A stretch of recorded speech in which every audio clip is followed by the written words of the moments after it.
नमस्कार दोस्तों, स्वागत है आपके अपने यूट्यूब चैनल एग्जाम वेब पर। दोस्तों, संविधान के या फिर आप कह सकते हैं इंडियन पॉलिटी के टॉप 100 एमसीक्यूज आज के इस क्लास में हम पढ़ने वाले हैं। एक एक एमसीक्यूज आपके आने वाले एग्जाम के लिए बहुत ही ज़्यादा महत्वपूर्ण है, जिसमें मैंने जीरो लेवल से लेकर एडवांस लेवल तक के सभी क्वेश्चन रखे हैं। चाहे आप किसी भी एग्जाम की तैयारी कर रहे हो, या एसएससी की तैयारी कर रहे हो, रेलवे की तैयारी कर रहे हो, या यूपी पुलिस की तैयारी कर रहे हो, और यूपी पुलिस में जो नई वैकेंसी आने वाली है, होमगार्ड की वैकेंसी चल रही है, उसकी तैयारी कर रहे हो, या फिर जो यूपीएसआई का एग्जाम निर्धारित हुआ उसकी तैयारी कर रहे हैं, तो उन सभी एग्जाम के लिए बहुत ही ज़्यादा महत्वपूर्ण है। एक एक क्वेश्चन आपके लिए बहुत ज़्यादा महत्वपूर्ण है, तो इसको बेस्ट रिजल्ट अगर आप पाना चाहते हैं तो स्टार्टिंग से लेकर एंड तक वीडियो को जरूर देखिएगा। चलिए स्टार्ट करते हैं आज का ये वीडियो, जिसमें हम टॉप 100 एमसीक्यूज संविधान के पढ़ने वाले हैं। पहला क्वेश्चन दिया गया है, भारतीय संविधान किसके द्वारा अपनाया गया है? तो इसका राइट आंसर क्या हो जाएगा? भारतीय संविधान जो है भारतीय संविधान सभा के द्वारा अपनाया गया था।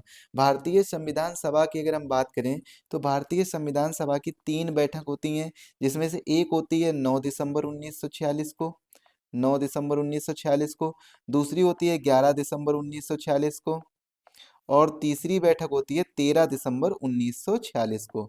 इन 3 बैठक के दौरान में क्या-क्या डिसीजन लिए गए उनके बारे में भी एक बार हम चर्चा कर लेते हैं। 9 दिसंबर 1946 को डॉक्टर सच्चिदानंद सिन्हा जो हैं वो अस्थायी अध्यक्ष के रूप में चुने जाते हैं, जबकि 11 दिसंबर 1946 को डॉक्टर राजेंद्र प्रसाद स्थायी अध्यक्ष के रूप में संविधान सभा के स्थायी अध्यक्ष के रूप में चुन लिए जाते हैं। 13 दिसंबर 1946 को पंडित जवाहरलाल नेहरू के द्वारा ऑब्जेक्टिव रेजोल्यूशन, या हम कह सकते हैं उद्देश्य प्रस्ताव प्रस्तुत किया जाता है, जो कि 22 जनवरी 1947 को अडॉप्ट कर लिया जाता है, संविधान सभा द्वारा अडॉप्ट कर लिया जाता है, मान लिया जाता है। अगला क्वेश्चन देखिए क्या दिया गया है, भारतीय संविधान किस मिशन की संस्तुति पर बना है? तो भारतीय संविधान जो है वो किस मिशन की संस्तुति पर बना है? कैबिनेट मिशन की संस्तुति पर बना है। कैबिनेट मिशन की अगर हम बात करें तो 24 मार्च 1946 को, कब आया था? 24 मार्च 1946 को कैबिनेट मिशन आया था। कैबिनेट मिशन में 3 मेंबर थे, या फिर हम कह सकते हैं 3 चेयरमैन भी कह सकते हैं, जिसमें पहले चेयरमैन थे पैथिक लॉरेंस, और दूसरे थे स्टैफर्ड क्रिप्स, और तीसरे थे एबी अलेक्जेंडर। तीसरे कौन थे? AB Alexander. देखिए एक एक क्वेश्चन और उनके साथ में जो भी मैं एक्सप्लेनेशन बता रहा हूँ वो सभी बहुत ही ज़्यादा महत्वपूर्ण हैं, तो उनको आप लोग बिल्कुल ध्यान से पढ़िएगा। इसकी पीडीएफ आपको हमारे टेलीग्राम चैनल पर मिल जाएगी, लिंक डिस्क्रिप्शन बॉक्स में दी गई है। साथ ही साथ में कमेंट में जाकर आप पिन कमेंट को चेक करिएगा, वहाँ पर आपको डायरेक्ट पीडीएफ की लिंक मिल जाएगी।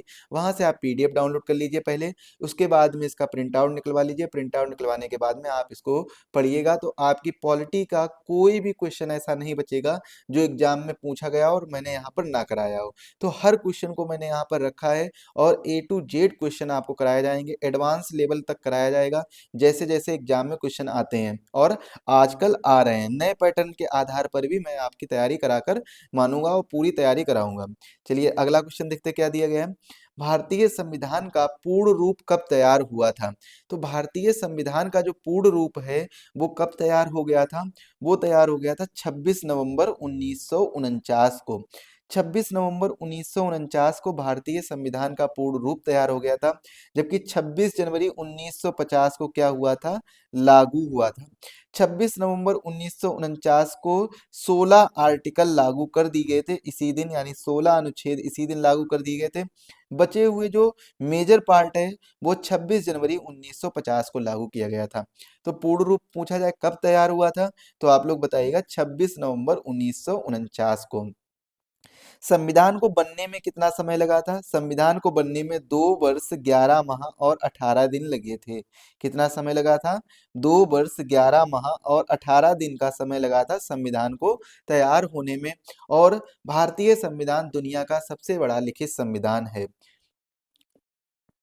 आपके लिए अगर सूचना है, यदि आप जीएस फाउंडेशन कोर्स परचेज करना चाहते हैं तो आप एग्जाम वेब ऐप डाउनलोड कर लीजिए। वहां पर आपको मात्र 399 रुपए में जीएस फाउंडेशन का कोर्स मिल जाएगा, जो कि हिस्ट्री, ज्योग्राफी, पॉलिटी, इकोनॉमी का बिल्कुल क्रैश कोर्स होने वाला है। इसमें आपको एनसीईआरटी लेवल पर कंप्लीट सिलेबस कवर कराया जाएगा, जो कि एक विशेषज्ञ टीम के द्वारा आपको तैयार कराया जाएगा। इसके बाद में एक यूपी यूपी होमगार्ड का बैच है, जो कि मात्र 99 रुपए में है।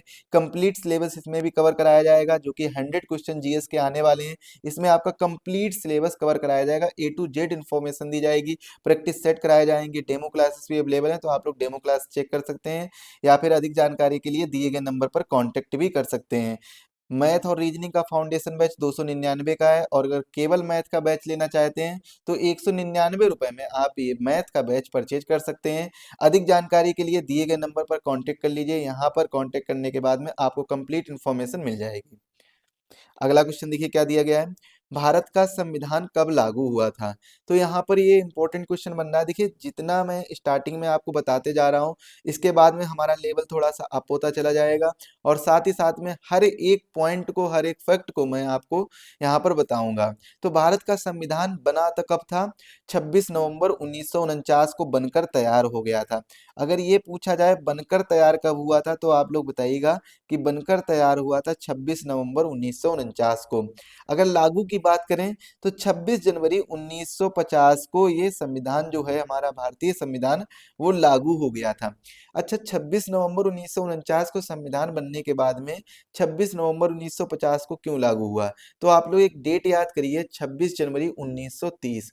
26 जनवरी 1930 को रावी नदी के तट पर झंडा फहराकर भारत को पूर्ण स्वराज्य घोषित कर दिया गया था। पूर्ण स्वराज घोषित कर दिया गया था, मतलब पूरी तरीके से भारत को स्वराज्य घोषित कर दिया गया था। इसीलिए इस डेट को याद करने के लिए 26 जनवरी को हमारा संविधान जो है वो लागू किया गया था। तो इसका राइट आंसर क्या होगा? 26 जनवरी 1950। अगला क्वेश्चन है, भारतीय संविधान के आर्टिकल के एक के अनुसार, जो भारतीय संविधान का आर्टिकल 1 यानी अनुच्छेद 1 है, इसके अनुसार इंडिया अर्थात भारत क्या होगा? इंडिया अर्थात भारत जो है वो क्या होगा? राज्यों का संघ होगा। राइट आंसर क्या हो जाएगा? ऑप्शन ए इसका राइट आंसर हो जाएगा। इंडिया अर्थात राज्यों का संघ, यानी भारत अर्थात इंडिया जो है एक राज्यों का क्या होगा? संघ होगा।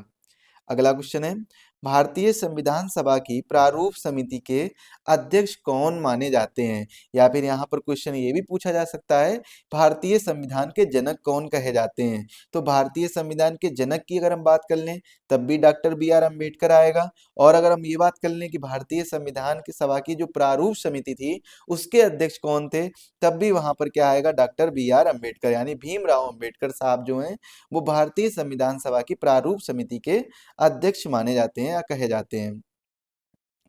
भारतीय संविधान का, देखिए ये सेम क्वेश्चन आ गए हैं जो कि रिपीट हो चुके हैं। अगला देखिए क्या दिया गया है, भारतीय संविधान के जनक कौन माने जाते हैं? तो जनक माने जाते हैं डॉक्टर बी आर अम्बेडकर साहब। भारतीय संविधान में मौलिक कर्तव्य का विचार कहाँ से लिया गया था? भारतीय संविधान में जो मौलिक कर्तव्य का विचार जो है वो कहाँ से लिया गया है? वो रूस से लिया गया है। अच्छा, अगर हम मौलिक कर्तव्य की बात करें तो मौलिक कर्तव्य भारतीय संविधान में कब जोड़े गए थे? यहाँ से भी एक क्वेश्चन बनता है। तो आप लोग बताएंगे सर 1976 में मौलिक कर्तव्य जोड़े गए थे। और जब 1976 में मौलिक कर्तव्य जोड़े गए थे तो कितने जोड़े गए थे? 10 कर्तव्य जोड़े गए थे, 10 ड्यूटी जोड़ी गई थी। इसके बाद में एक ड्यूटी बाद में संविधान संशोधन के माध्यम से जोड़ी गई थी। तो वर्तमान में प्रेजेंट टाइम में भारतीय संविधान में मौलिक कर्तव्यों की संख्या कितनी है? मौलिक कर्तव्यों की संख्या 11 है, या फिर हम कह सकते हैं भारतीय संविधान में 11 फंडामेंटल ड्यूटीज हैं। और मौलिक कर्तव्य जो है वो कहाँ से लिए गए हैं? रूस के संविधान से, या फिर हम कह सकते हैं रसिया के संविधान से लिए गए हैं, या यूनियन ऑफ जो सोवियत संघ है, सोवियत संघ बोल सकते हैं, सोवियत संघ के संविधान से लिए गए हैं। मौलिक कर्तव्य, यहाँ पर एक क्वेश्चन और बनता है, मौलिक कर्तव्य जो है वो किस समिति की सिफारिश से लिए गए हैं? ये मौलिक कर्तव्य जो हैं वो किस समिति की सिफारिश से लिए गए हैं? कमेंट में बताइएगा कि कौन सी समिति थी जिनकी सिफारिश से मौलिक कर्तव्य अडॉप्ट किए गए हैं। अगला क्वेश्चन है, भारतीय संविधान में मौलिक अधिकार का विचार कहाँ से लिया गया है? यहाँ पर एक चीज और रहती है, जो समिति आप लोग बताइएगा, साथ ही साथ में एक चीज और बताइएगा कि मौलिक कर्तव्य भारतीय संविधान के किस भाग में दिए गए हैं। अगला देखिए क्या क्वेश्चन है, भारतीय संविधान में मौलिक अधिकार का विचार कहाँ से लिया गया है? मौलिक अधिकार का विचार जो लिया गया है वो कहाँ से लिया गया है? बिल ऑफ राइट्स से लिया गया है। कहाँ से लिया गया भाई? Bill of rights. और बिल ऑफ राइट्स जो हैं वो कहाँ के हैं? अमेरिका के संविधान से लिया गया है। कहाँ से? अमेरिका के संविधान से लिया गया है।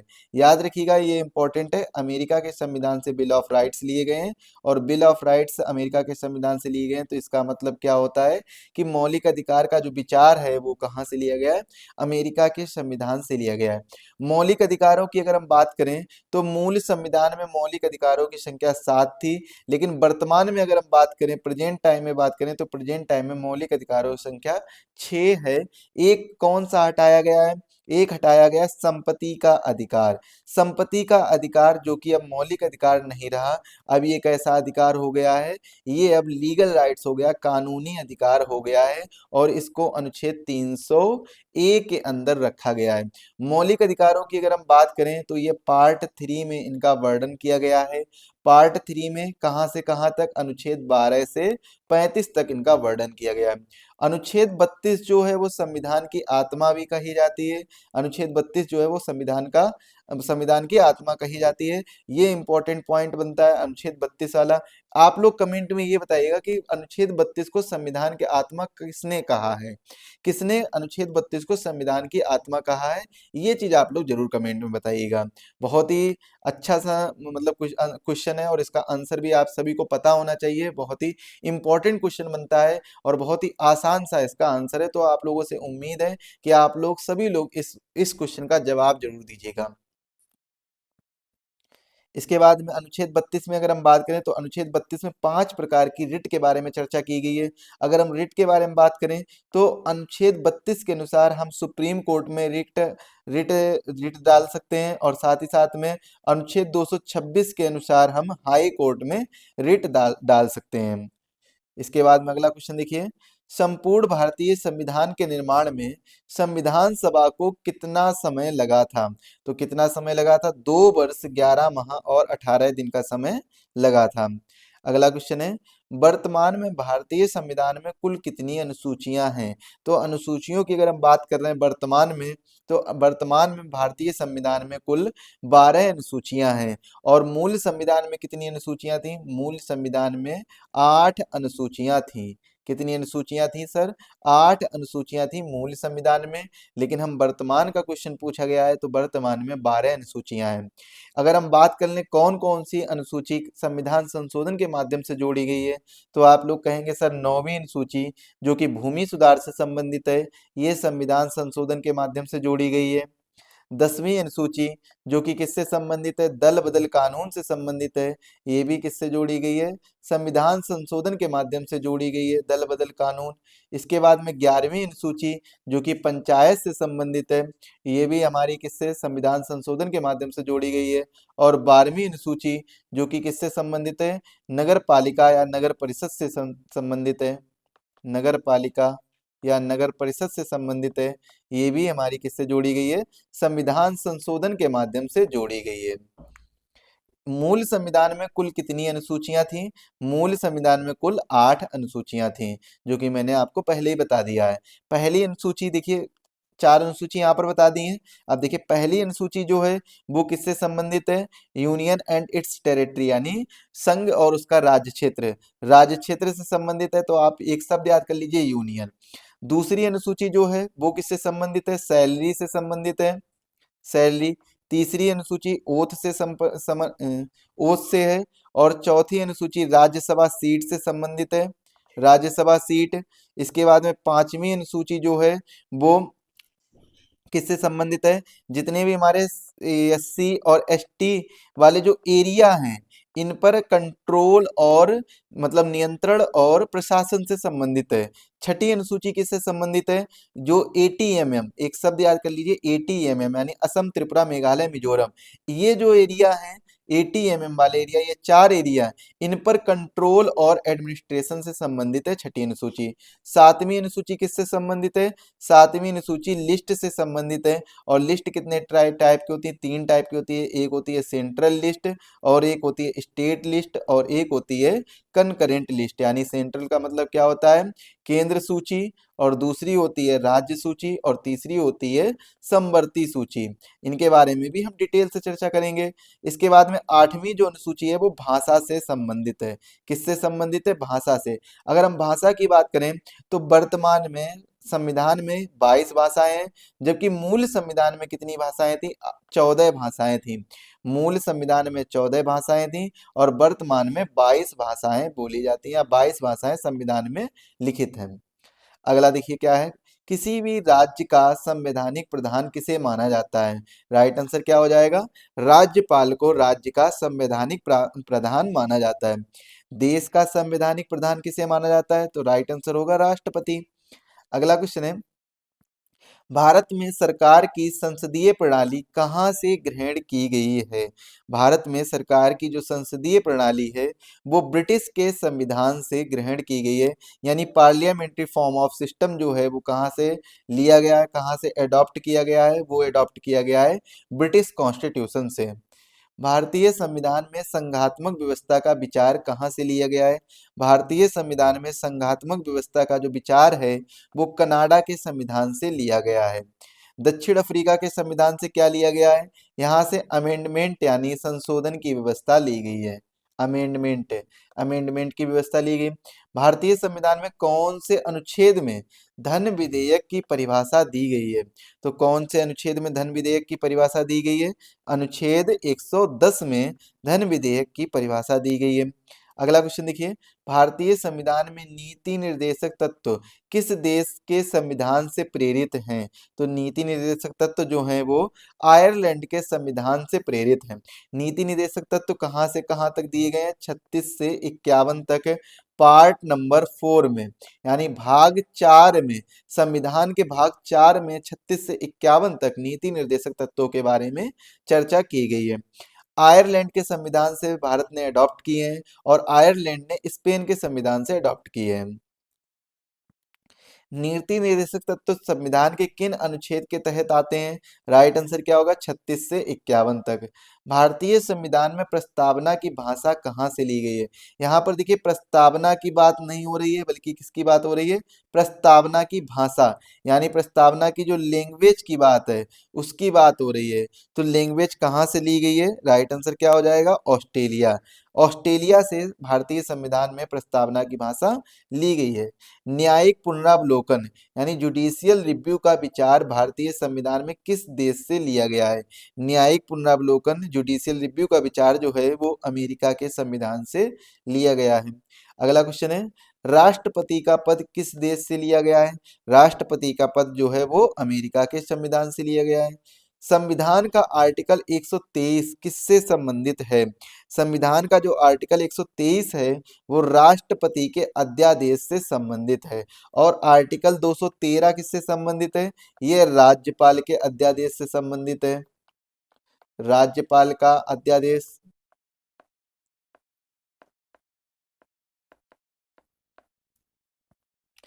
संविधान संशोधन की प्रक्रिया का उल्लेख संविधान के किस भाग में वर्णित है? तो संविधान संशोधन की प्रक्रिया का उल्लेख जो है वो संविधान के कौन से अनुच्छेद में? अनुच्छेद 368 में वर्णित है। और अगर भाग पूछा जाए कौन से भाग में वर्णित है तो आप लोग बताइए सर भाग 20 में।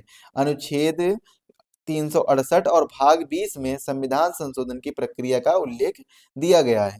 संविधान संशोधन की प्रक्रिया किस देश से ली गई है? और मैंने ये वाला पहले ही क्वेश्चन आपको बताया था, दक्षिण अफ्रीका से ली गई है। संविधान संशोधन की प्रक्रिया का आर्टिकल 368 हो गया। 42वें संविधान संशोधन को अन्य किस नाम से जाना जाता है? मिनी कॉन्स्टिट्यूशन के नाम से जाना जाता है, यानी मिनी संविधान के नाम से जाना जाता है। इसके बाद में अगला क्वेश्चन है, 42वें संविधान संशोधन द्वारा प्रस्तावना में कौन से शब्द जोड़े गए हैं? 42वें संविधान संशोधन के द्वारा प्रस्तावना में समाजवादी, पंथ निरपेक्ष, यहाँ पर पंथ कर लीजिएगा, पंथ निरपेक्ष और अखंडता जैसे 3 शब्द ये जोड़े गए हैं। भारतीय संविधान में समानता का अधिकार कितने अनुच्छेदों द्वारा प्रदान किया गया है? समानता का अधिकार जो है वो कितने अनुच्छेदों द्वारा? 5 अनुच्छेदों द्वारा, यानी अनुच्छेद 14 से 18 तक। अनुच्छेद 14 से 18 तक कितने अनुच्छेद हो जाएंगे? 5 अनुच्छेदों द्वारा समानता का अधिकार जो है वो प्रदान किया गया है। समानता का अधिकार संविधान के किन अनुच्छेद के अंतर्गत प्रदान किया गया है? तो कहां से कहां तक? अनुच्छेद 14 से 18 तक प्रदान किया गया है। अगला क्वेश्चन है, मूल अधिकार यानी फंडामेंटल राइट्स संविधान के किस भाग में है? भाग 3 में। संविधान के भाग 3 में फंडामेंटल राइट्स का वर्णन दिया गया है। संविधान का कौन सा अनुच्छेद अस्पृश्यता या छुआछूत का उन्मूलन से संबंधित है? छुआछूत के उन्मूलन से संबंधित कौन सा अनुच्छेद है? अनुच्छेद 17 यानी आर्टिकल 17। भारतीय संविधान सभा के प्रथम दिन का अधिवेशन किसकी अध्यक्षता में किया गया था? डॉक्टर सच्चिदानंद की सिन्हा की अध्यक्षता में किया गया था, जो कि एक इस प्रकार के अस्थायी अध्यक्ष के रूप में नियुक्त किए गए थे। और स्थायी अध्यक्ष कौन थे? डॉक्टर राजेंद्र प्रसाद स्थायी अध्यक्ष थे। बाकी एक बार एग्जाम वेब ऐप डाउनलोड करके आप ये वाले कोर्सेज जो दिए गए हैं इन पर एक बार विजिट करिए, डेमो जरूर लीजिएगा। अगर आपको पसंद आ रहा है तो इनको परचेज कर लीजिएगा, बहुत ही अफोर्डेबल प्राइस में कोर्सेज अवेलेबल हैं। संविधान सभा के अस्थायी अध्यक्ष कौन चुने गए थे? डॉक्टर सच्चिदानंद सिन्हा संविधान सभा के अस्थायी अध्यक्ष चुने गए थे। अगला क्वेश्चन है, संविधान सभा के स्थायी अध्यक्ष डॉक्टर राजेंद्र प्रसाद। भारतीय संविधान का कौन सा भाग संविधान की आत्मा कहा जाता है? भारतीय संविधान का कौन सा भाग जो है वो संविधान की आत्मा कहा जाता है? तो संविधान की आत्मा जो है वो प्रियम्बल को कहा जाता है, प्रस्तावना को कहा जाता है। अगर हम बात कर लें अनुच्छेद 32 की, तो अनुच्छेद 32 भी संविधान की आत्मा कही जाती है। और ये बात किसने कही थी? डॉक्टर भीमराव अंबेडकर साहब ने ये बात कही थी कि अनुच्छेद 32 जो है वो भारतीय संविधान की आत्मा है। इसी के साथ में हम अगला क्वेश्चन देखेंगे। अगला क्वेश्चन क्या कह रहा है? संविधान सभा के अस्थायी अध्यक्ष कौन चुने गए थे? डॉक्टर सच्चिदानंद सिन्हा। ये रिपीटेड क्वेश्चन है। अगले पे आइएगा, प्रस्तावना का अन्य नाम क्या है? प्रस्तावना का अन्य नाम उद्देशिका है। प्रस्तावना की अगर हम बात करें या फिर ऑब्जेक्टिव रेजोल्यूशन की बात करें, तो 13 दिसंबर जो संविधान सभा की तीसरी बैठक होती है, उसी बैठक के दौरान में ये पेश किया गया था। और 22 जनवरी 1947 को इसे अडॉप्ट कर लिया गया था। क्या कर लिया गया था? अडॉप्ट कर लिया गया था। किसके द्वारा पेश किया गया था? पंडित जवाहरलाल नेहरू जी के द्वारा प्रियम्बल जो है या फिर हम कह सकते हैं ऑब्जेक्टिव रेजोल्यूशन जो है वो पेश किया गया था। ऑब्जेक्टिव रेजोल्यूशन मतलब उद्देश्य प्रस्ताव जो है वो पेश किया गया था। याद रखिएगा, इंपॉर्टेंट क्वेश्चन है और इंपॉर्टेंट फैक्ट भी ये बनता है। अगला क्वेश्चन है, भारतीय संविधान में प्रस्तावना में अब तक कितनी बार संशोधन किया जा चुका है? तो भारतीय संविधान की जो प्रस्तावना है उसमें अब तक एक बार संशोधन किया जा चुका है। कितनी बार संशोधन किया गया है? एक बार संशोधन किया गया है। कौन सा संशोधन? 42nd कॉन्स्टिट्यूशनल अमेंडमेंट एक्ट 1976 से ये जो संशोधन है किया गया था। अगला क्वेश्चन है, डॉक्टर बी आर अम्बेडकर द्वारा संविधान का दिल और आत्मा कौन सा अनुच्छेद कहा जाता है? अनुच्छेद 32 कहा जाता है।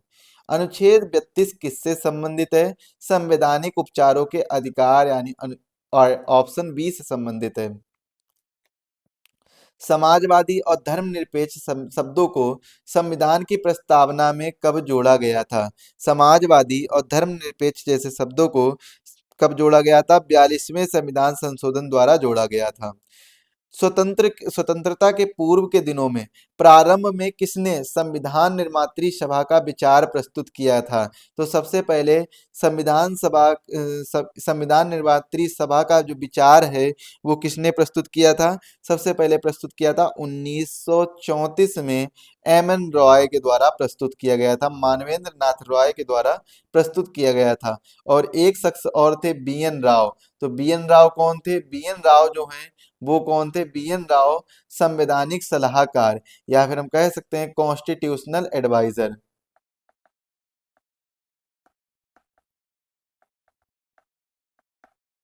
कॉन्स्टिट्यूशनल एडवाइजर या संवैधानिक सलाहकार जो थे वो कौन थे? बी एन राव थे। प्रथम भाषाई राज्य किसे बनाया गया था? तो पहला भाषाई राज्य कौन बना था? आंध्रा बना था, या फिर हम कह सकते हैं कभी कभी आंध्र प्रदेश सीधा ऑप्शन दे दिया जाता है, या फिर क्या कर दिया जाता है, आंध्रा वाला ऑप्शन दे दिया जाता है। तो आंध्रा पे टिक लगाइएगा, क्योंकि आंध्रा जो है वो पहला राज्य बना था, भाषा के आधार पर गठित होने वाला पहला राज्य बना था। इसके बाद में अगला क्वेश्चन देखिए क्या है, आंध्र प्रदेश को प्रथम भाषाई राज्य कब बनाया गया था?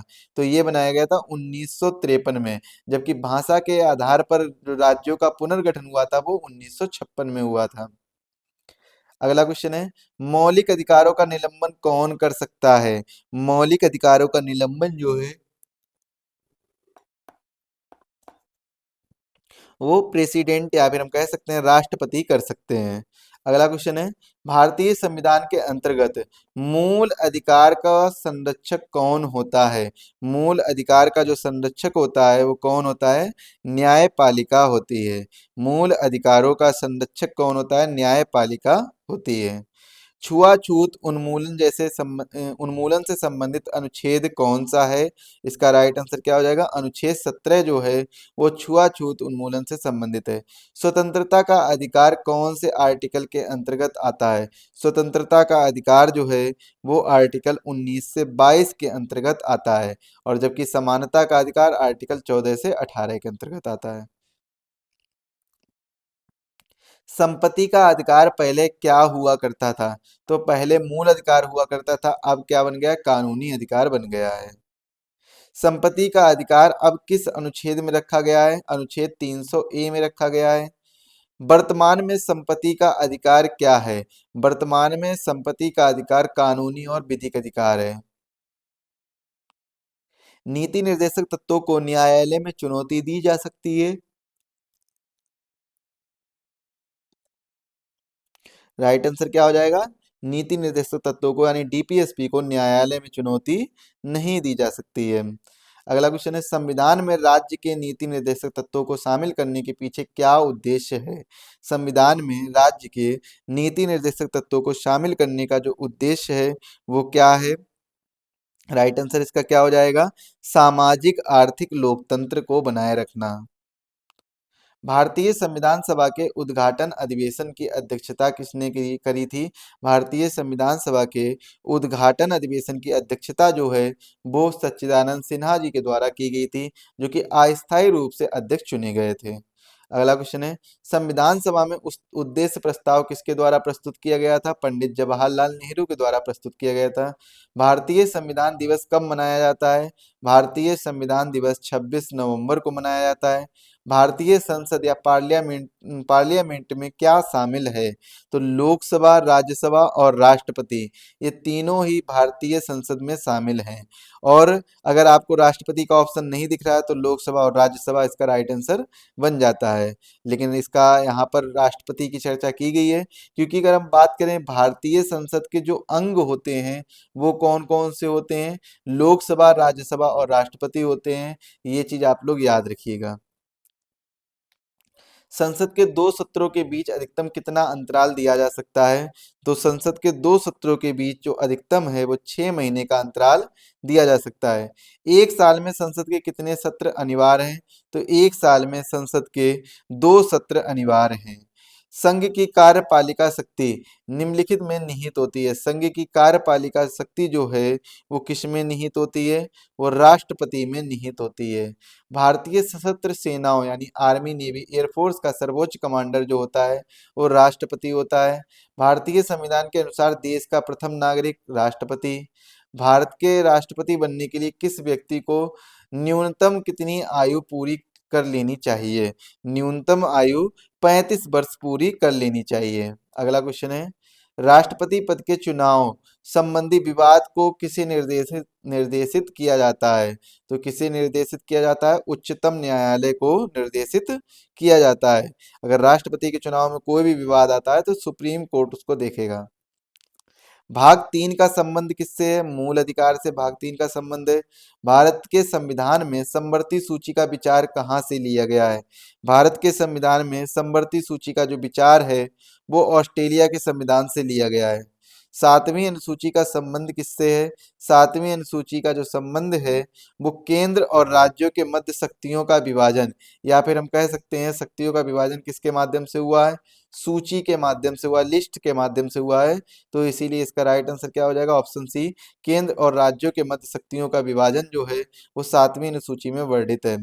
कौन सा सदन सदस्य हुए बिना भी इसके अध्यक्ष के रूप में कार्य कर सकता है? मतलब कौन सा ऐसा सदस्य है जिसका सदस्य नहीं भी है फिर भी उसके अध्यक्ष के रूप में कार्य कर सकता है? तो इसका राइट आंसर क्या हो जाएगा? कौन सा सदन का सदस्य हुए बिना, कौन जो है वो सदन का सदस्य नहीं है लेकिन फिर भी अध्यक्ष है, तो कौन होता है? उपराष्ट्रपति। क्योंकि उपराष्ट्रपति राज्यसभा का तो सदस्य नहीं होता है लेकिन फिर भी पदेन सभापति राज्यसभा के होते हैं। अगला क्वेश्चन है, उपराष्ट्रपति किस सदन के पदेन सभापति होते हैं? तो राइट आंसर राज्यसभा। राष्ट्रपति आंग्ल भारतीय समुदाय के कितने प्रतिनिधियों को लोकसभा में मनोनीत कर सकते हैं? तो अब ये वाला क्वेश्चन तो आप लोग याद करने की जरूरत नहीं है, क्योंकि ये वाला जो पॉइंट है वो हटा दिया गया है। अब कोई भी मनोनीत नहीं होगा लोकसभा में। लोकसभा की केवल बात कर रहा हूँ, लोकसभा में कोई भी मनोनीत नहीं होगा। वैसे कितना था, दो लोगों को मनोनीत कर सकते थे एंग्लो इंडियन समुदाय के, लेकिन अब जो मनोनीत वाला है सिस्टम वो बंद कर दिया गया है। यानी लोकसभा और विधानसभा में कोई भी मनोनीत नहीं होगा, राष्ट्रपति के द्वारा कोई भी, राष्ट्रपति या राज्यपाल के द्वारा मनोनीत नहीं किया जाएगा, सभी के सभी निर्वाचित होंगे। लोकसभा में आंग्ल भारतीय समुदाय के दो सदस्यों को मनोनीत करने की शक्ति किसके पास होती थी? राष्ट्रपति के पास होती थी, लेकिन अब वो शक्ति भी नहीं रही, अब वो खत्म कर दिया गया है। अगला क्वेश्चन देखिए, राज्यसभा के चुनाव हेतु उम्मीदवार की न्यूनतम आयु कितनी होनी चाहिए? राज्यसभा के चुनाव हेतु उम्मीदवार की जो न्यूनतम आयु है वो 30 वर्ष की होनी चाहिए। लोकसभा के सदस्यों का कार्यकाल कितने वर्ष का होता है? लोकसभा के सदस्यों का जो कार्यकाल है वो 5 वर्ष का होता है। राज्यसभा के सदस्यों का कार्यकाल कितने वर्ष का होता है? राज्यसभा के सदस्यों का कार्यकाल 6 वर्ष का होता है और 2/3 प्रत्येक 2 वर्ष में इस्तीफा देते हैं। संसद का निम्न सदन किसे कहा जाता है? संसद का निम्न सदन जो है वो लोकसभा को कहा जाता है। किस सदन को स्थायी सदन कहते हैं? तो किस सदन को? राज्यसभा को स्थायी सदन कहा जाता है। इसके बाद में अगला क्वेश्चन देखिए क्या दिया गया है, राज्यसभा को भंग क्यों नहीं किया जा सकता है? राज्यसभा को भंग क्यों नहीं किया जा सकता? क्योंकि इसे भंग नहीं किया जा सकता है। तो राज्यसभा को भंग क्यों नहीं किया जा सकता है, यहाँ पर ये क्वेश्चन पूछा गया है। राइट आंसर इसका क्या हो जाएगा? राज्यसभा एक स्थायी सदन है, इसीलिए यहाँ इसे भंग नहीं किया जा सकता है, क्योंकि क्योंकि यह स्थायी सदन है। अगला क्वेश्चन है, लोकसभा और राज्यसभा में गणपूर्ति यानी कोरम संख्या कितनी होती है?